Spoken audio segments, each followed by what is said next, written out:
Ô Silva, dá uma chegada aqui, por favor. O que foi, tio? Esse torno aqui, ele tá fazendo um ruído super estranho. Tô quase apostando que é problema de lubrificação. Esquenta não. Aliás, isso me lembra uma ocasião em que me furou um pneu, rapaz.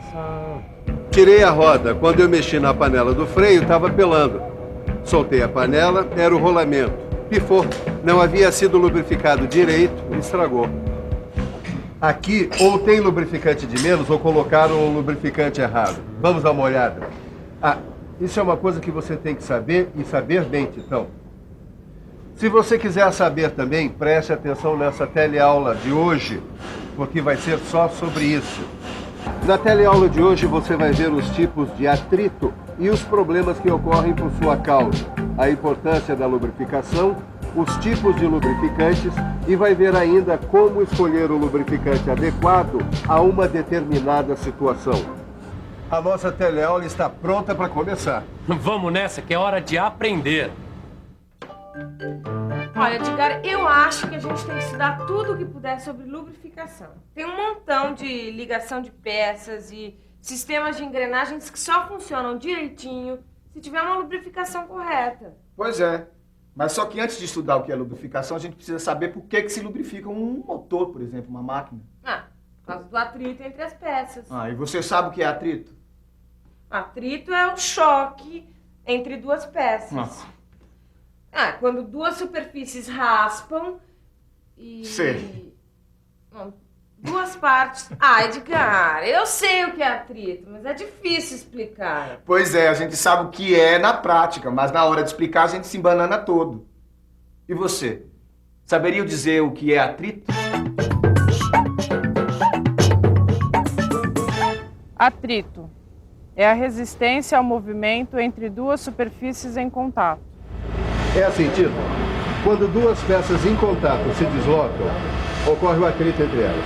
E mesmo que a superfície esteja lapidada, polida, retificada, sempre vai haver uma pequena reentrância, uma pequena saliência. Quer dizer que o atrito acaba causando problemas na peça, como, por exemplo, o aumento da temperatura. Mais do que isso, vai acabar ocasionando o desgaste da superfície, a corrosão. Esse friccionar, esse raspar de uma peça com a outra, vai fazer com que as superfícies soltem partículas que vão se acumulando, aumentando ainda mais o problema. E a lubrificação acaba reduzindo o atrito. É isso aí. Olha, eu vou simplificar ao máximo. É o óleo que a gente coloca na dobradiça da porta, por exemplo. Nas máquinas, o lubrificante vai reduzir o atrito, formando uma película de proteção entre as peças. Um lubrificante é uma substância colocada entre as superfícies para diminuir a resistência ao movimento. Bem, vamos tentar explicar isso melhor. Eu estou aqui numa indústria que produz lubrificantes e eu vim conversar com o Dilson, que é analista químico. Dilson, explica pra gente que tipo de trabalho vocês fazem aqui. Bom, aqui a gente testa os lubrificantes produzidos para ver se eles estão dentro do padrão de qualidade exigido. Nós estamos aqui, por exemplo, ensaiando os óleos no viscosímetro automático. Quer dizer que para cada tipo de lubrificante tem um ensaio diferente. Isso, claro. Veja bem, deixa eu te mostrar aqui. Os lubrificantes não são uma coisa só. Existem vários tipos, em forma de graxa, e esses aqui, tipos de óleos. Por exemplo, esse mais viscoso, esse menos viscoso. A grafita é um lubrificante, a parafina também. Então existem vários tipos. E para cada um desses lubrificantes existe um ensaio específico. Mas a gente pode dizer que um bom lubrificante tem certas características comuns. É isso mesmo. Então preste atenção e guarde bem. Um bom lubrificante tem que manter separadas as superfícies durante o movimento, ser estável nas mudanças de temperatura, não pode atacar, ou seja, corroer as superfícies metálicas e deve manter limpas as superfícies lubrificadas. Olha, Nilo, depende de como for montado o sistema, uma parte vai continuar raspando na outra do mesmo jeito. Mas é que existe uma espessura ideal para a película lubrificante. Olha aqui, ó. Essa é a altura de uma das partes rugosas que estão em contato, H1. H2 é a altura da outra parte áspera, essa aqui. E aqui, H, é a distância entre as duas partes. Nesse caso, a espessura ideal da película lubrificante tem que ser tal que preencha esse espaço todo aqui, ou seja, H é igual a H1 mais H2 mais H. Aqui está dizendo que, de acordo com a espessura da película lubrificante, o atrito pode ser atrito limite, atrito misto e atrito fluido. Segura, deixa eu ver. Olhando bem... Bom, vamos pensar um pouco? Bom, deixa eu ver. Lubrificação por atrito limite. É quando a espessura do lubrificante é muito fina e daí as partes ásperas das peças se encostam. Lubrificação por atrito misto. É quando a espessura do lubrificante é maior, o lubrificante é mais consistente, mas ainda as peças se tocam quando elas se movimentam. Lubrificação por atrito fluido. Só pode ser quando a espessura do lubrificante é maior que a aspereza das superfícies. E aí ele separa completamente as peças, uma da outra. Titão, quando ocorre o atrito fluido, a gente chama de lubrificação hidrodinâmica. E aí, nesse caso, a resistência ao movimento não vai mais depender do atrito entre as peças, mas sim da viscosidade do lubrificante. Silva, vem aqui comigo. Eu estava lendo aqui que os lubrificantes podem ser líquidos, pastosos e sólidos. Bom, líquido tudo bem, né? Nosso amigo óleo aqui. Pastoso é a nossa amiga graxa. Agora, sólidos são a grafita e as parafinas? Exatamente. Os lubrificantes podem ser de origem orgânica, tirados dos vegetais, animais, ou de origem mineral, extraídos do petróleo. Olha, de máquina eu entendo um pouco. Para lubrificação das máquinas, a gente usa geralmente os óleos e as graxas lubrificantes. E ficou faltando dizer os outros lubrificantes. A mistura dos óleos minerais com os orgânicos, os óleos sintéticos, os lubrificantes à base de grafite. E Tito, presta atenção. Em certos casos, a gente pode lubrificar até com água.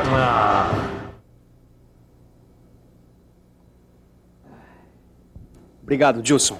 Calorzinho aqui tá brabo, gente. Mas vamos lá. Óleos minerais. Eles são muito usados porque eles são baratos e oxidam pouco. Eles vêm principalmente do petróleo, não é, Gilson? Eles são extraídos principalmente do petróleo e, em menor escala, do carvão, da pedra lignita e do xisto betuminoso. E eles podem ser classificados de diversas maneiras, não é? Isso mesmo. No caso dos óleos lubrificantes, a classificação mais utilizada é pela viscosidade. E como é essa classificação pela viscosidade? São duas: o grau de viscosidade da SAE e da ISO. O ISO é usado para a classificação dos óleos lubrificantes industriais e SAE para os óleos lubrificantes de automóveis. O que é viscosidade do óleo? É essa propriedade aqui. No caso do óleo utilizado em fusos, ele deve ser de alta fluidez. O óleo utilizado em máquinas, de média fluidez. E para câmbios tem que ser de baixa fluidez. Eles têm viscosidades diferentes. Vamos ver?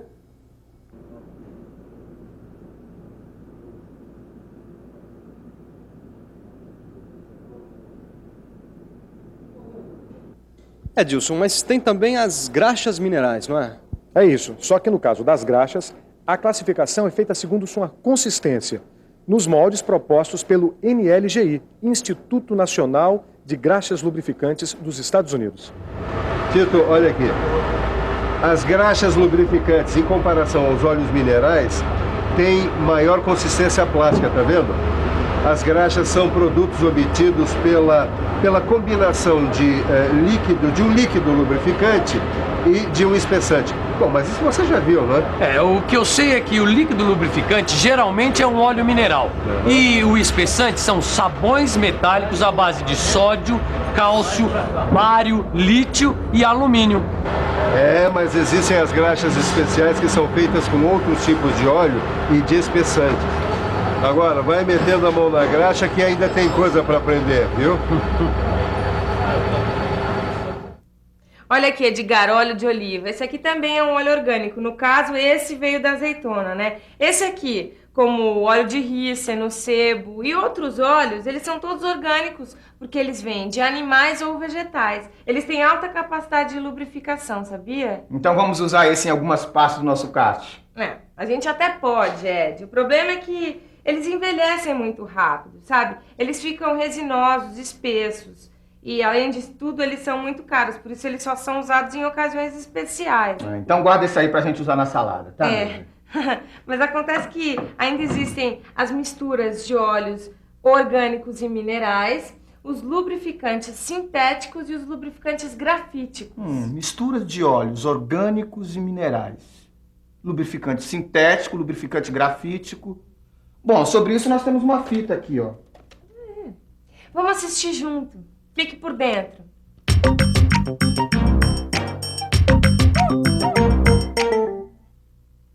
As misturas de óleos minerais e orgânicos são usadas nos cilindros a vapor e nos eixos dos cilindros laminadores, porque elas facilmente se emulsionam na água.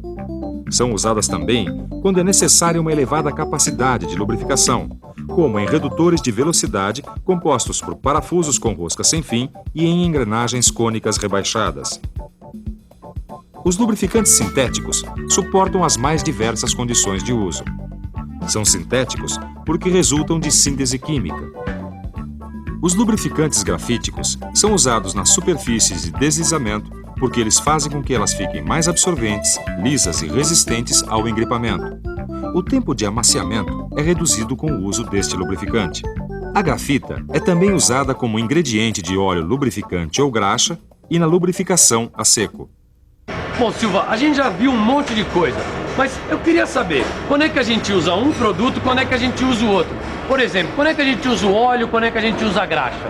Titão, a graxa é mais usada na lubrificação das partes da máquina que vão ficar expostas às substâncias do ar, à poeira, como por exemplo a escavadeira, ou quando vão ficar expostas ao aquecimento, como é o caso do laminador.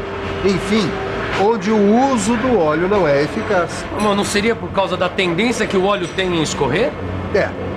A graxa não escorre. O óleo, Titão, ele é mais usado na lubrificação de máquinas com mecanismos mais rápidos, delicados, máquinas a vapor, motores de combustão interna. Mamãe, tudo bem, Silva, tudo bem. Mas eu queria saber quando é que eu uso um tipo de lubrificante adequado para uma determinada máquina. Profissionais técnicos, mecânicos, engenheiros, pesquisadores fizeram vários testes e observaram qual o melhor lubrificante para os diversos tipos de máquinas e para o trabalho em determinadas condições, temperatura, atrito. Todas essas observações foram reunidas em tabelas. Daí que você não precisa inventar a roda todo dia. É só consultar. Olha aqui.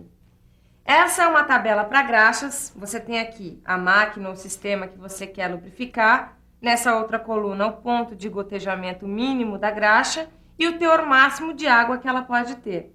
No caso aqui de mancais a quente, a graxa deve ter o ponto de gotejamento acima de 120 graus centígrados, teor de água abaixo de 1%.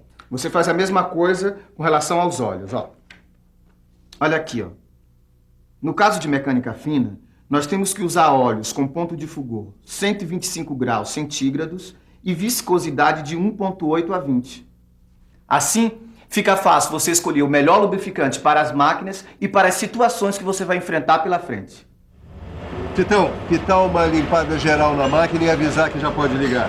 Deu para perceber que uma má lubrificação pode causar um problemão. É verdade.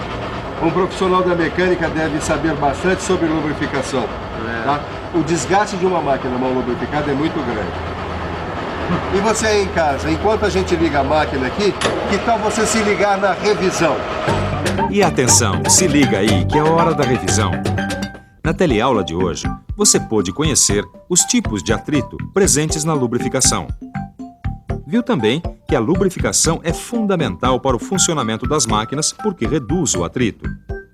Você também ficou sabendo que os lubrificantes podem ser líquidos, pastosos ou sólidos e podem ser de origem orgânica ou mineral. Que os óleos minerais são basicamente extraídos do petróleo e que sua viscosidade varia de acordo com o que vai ser lubrificado.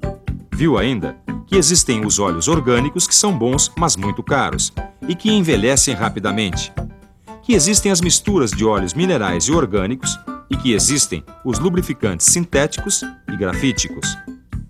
Finalmente, viu que para escolher um lubrificante é preciso levar em conta suas características e aprendeu como consultar as tabelas de graxas e óleos. A lubrificação é um assunto muito importante, não acaba por aqui. E você tem que conhecer os vários aspectos da lubrificação, tipos, quantidade de óleo, períodos de lubrificação, procedimentos anteriores e posteriores à lubrificação. Por isso é que esse assunto vai continuar nas próximas teleaulas. Até lá. Tchau. Tchau.